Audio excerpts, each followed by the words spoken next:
Hey, you see that house right there? That's where I left the technician I work with. I left his tools right there.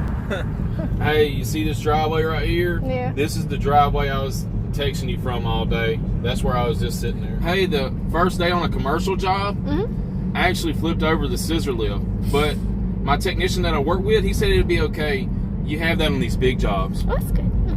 Hey, you see this house right here? Yeah. This is where I stepped through the sheetrock.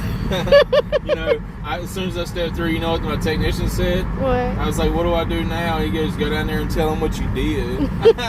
Hey, you see this house right here? Yeah. This is where my braze blew apart. Hey, you see this house right here? Yeah. I was taking a screwdriver trying to get ice off the coil, and I punctured a hole in it. But it's not that big of a deal. It was only 15 pounds of R22.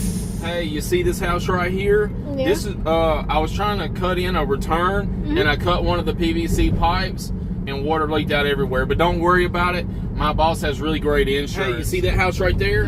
My first day on the job, they had me go help somebody put in one duct, and it was like 100 degrees. I thought I was going to quit my first day. You see this house right here? I lost my heart drill there, and we called the homeowner and asked him if it's still there, and he said it wasn't. I think he just wanted to keep my tools. Hey, the technician I work with, he told me to turn off a breaker at this house, but I turned off the wrong breaker. He said it's okay though, because it only hurt a little bit. You see this house right here? The technician told me to go cut the copper outside, and I cut it with a Sawzall, and he got mad because I didn't use some special cutters. Who knew HVAC was going to be so hard? Hey, you see this house right here? Yeah. This is where I dropped a unit on their brand new wooden floor, and I scratched it all up. But it's okay. Apparently, it's my technician's fault because he didn't put a cloth down.